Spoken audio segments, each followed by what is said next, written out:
राधे राधे दोस्तों, आप सभी का हमारे YouTube चैनल पर बहुत बहुत स्वागत है। कार्तिक कृष्ण एकादशी की व्रत कथा। धर्मराज युधिष्ठिर कहने लगे कि हे भगवान, कार्तिक कृष्ण एकादशी का क्या नाम है, इसकी विधि क्या है, इसके करने से क्या फल मिलता है, सो आप विस्तार पूर्वक बताइए। भगवान श्री कृष्ण बोले, कार्तिक कृष्ण पक्ष की एकादशी का नाम रमा एकादशी है। हे राजन, प्राचीन काल में मुचकुंद नाम का एक राजा था। उसकी इंद्र के साथ मित्रता थी और साथ ही यम, कुबेर, वरुण और विभीषण भी उसके मित्र थे। यह राजा बड़ा धर्मात्मा, विष्णु भक्त और न्याय के साथ राज करता था। उस राजा की एक कन्या थी जिसका नाम चंद्रभागा था। उस कन्या का विवाह चंद्रसेन के पुत्र शोभन के साथ हुआ था। एक समय वह शोभन ससुराल आया। उन्हीं दिनों जल्द ही पुण्यदायिनी एकादशी रमा भी आने वाली थी। जब व्रत का दिन समीप आ गया तो चंद्रभागा के मन में अत्यंत सोच उत्पन्न हुई कि मेरे पति अत्यंत ही दुर्बल हैं, वह मेरे पिता की आज्ञा अति कठोर है। दशमी को राजा ने ढोल बजवाकर सारे राज्य में यह घोषणा करवा दी कि एकादशी को भोजन नहीं करना चाहिए। ढोल की घोषणा सुनते ही शोभन को अत्यंत चिंता हुई और वह अपनी पत्नी से कहने लगा, हे प्रिय, अब क्या करना चाहिए? मैं किसी प्रकार भी भूख सहन नहीं कर सकता हूँ। ऐसा उपाय बतलाओ कि जिससे मेरे प्राण बच सके, अन्यथा मेरे प्राण अवश्य ही चले जाएंगे। चंद्रभागा कहने लगे कि हे स्वामी, मेरे पिता के राज में एकादशी के दिन कोई भी भोजन नहीं करता। हाथी, घोड़ा, ऊंट, बिल्ली, गौ आदि भी तृण, अन्न, जल आदि ग्रहण नहीं कर सकते।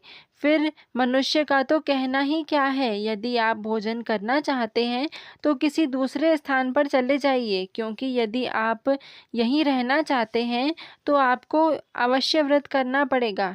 ऐसा सुनकर शोभन कहने लगा कि हे प्रिय, मैं व्रत अवश्य करूँगा।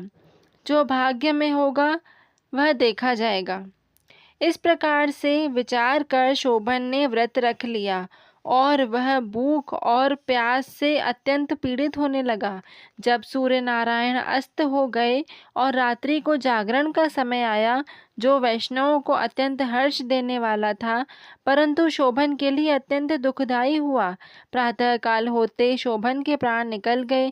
तब राजा ने सुगंधित काष्ठ से उसका दाह संस्कार करवाया, परंतु चंद्रभागा ने अपने पिता की आज्ञा से अपने शरीर को दाहन नहीं किया और शोभन की अंत्येष्टि क्रिया के बाद अपने पिता के घर में ही रहने लगी। रमा एकादशी के प्रभाव से शोभन को मंदरांचल पर्वत पर धन धान्य से युक्त तथा शत्रुओं से रहित एक सुंदर देवपुर प्राप्त हुआ।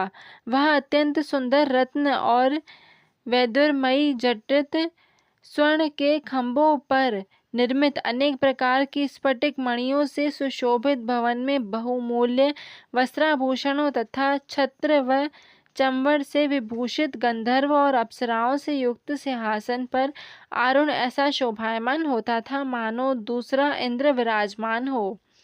एक समय मुचकुंद नगर में रहने वाले एक सोम शर्मा नामक ब्राह्मण तीर्थ यात्रा करते हुए घूमते घूमते उधर जा पहुँचे और उसने शोभन को पहचान कर यह तो राजा का जमाई शोभन है, उसके निकट गए। शोभन भी उसे पहचान कर अपने आसन से उठकर उसके पास गया और प्रमाणादि करने के बाद कुशल प्रश्न किया। ब्राह्मण ने कहा, राजा मुचकुंद और आपकी पत्नी कुशल है। नगर में सभी इस प्रकार से कुशल हैं, परंतु हे राजन, मैं आश्चर्य हो रहा हूँ। आप अपना वृतांत कहिए कि ऐसा सुंदर नगर जो कभी न किसी ने देखा न सुना, आपको कैसे प्राप्त हुआ। तब शोभन बोला कि कार्तिक कृष्ण की रमा एकादशी का व्रत करने से मुझे यह नगर प्राप्त हुआ है, परंतु यह अस्थिर है। यह स्थिर हो जाए ऐसा उपाय कीजिए। ब्राह्मण कहने लगा कि हे राजन, यह स्थिर क्यों नहीं है और कैसे स्थिर हो सकता है, आप बताइए। फिर मैं अश्वमेघ कर यह उपाय करूँगा। मेरी इस बात को आप मिथ्या न समझिए। शोभन ने कहा कि मैंने इस व्रत को श्रद्धा रहित होकर किया है, अतः यह सब कुछ अस्थिर है। यदि आप मुचकुंद की कन्या चंद्रभागा को यह सब वृतांत कहें तो इससे यह स्थिर हो जाएगा। ऐसा सुनकर वह श्रेष्ठ ब्राह्मण अपने नगर लौटकर चंद्रभागा से सब वृत्तांत कह सुनाया। ब्राह्मण के वचन सुनकर चंद्रभागा बड़ी प्रसन्नता से ब्राह्मण से कहने लगी कि हे ब्राह्मण, ये सब बातें आपने प्रत्यक्ष देखी हैं या स्वप्न की बातें कर रहे हैं? ब्राह्मण कहने लगा कि हे पुत्री, मैंने महावन में तुम्हारे पति को प्रत्यक्ष देखा है, साथ ही किसी से विनय न हो ऐसा देवताओं के नगर के समान उसका नगर भी देखा है। उन्होंने यह सब कहा कि यह स्थिर नहीं है, जिस प्रकार यह स्थिर हो सके ऐसा उपाय करना चाहिए। चंद्रभागा कहने लगी कि हे विप्र, तुम मुझे वहां ले चलो। मुझे पतिदेव के दर्शन की तीव्र लालसा है। मैं अपने किए हुए पुण्य से उस नगर को स्थिर बना दूंगी।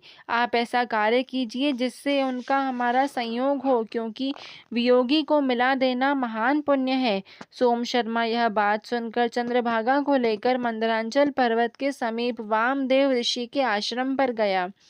वामदेव जी ने सारी बात सुनकर वेद मंत्रों के उच्चारण से चंद्रभागा का अभिषेक कर दिया।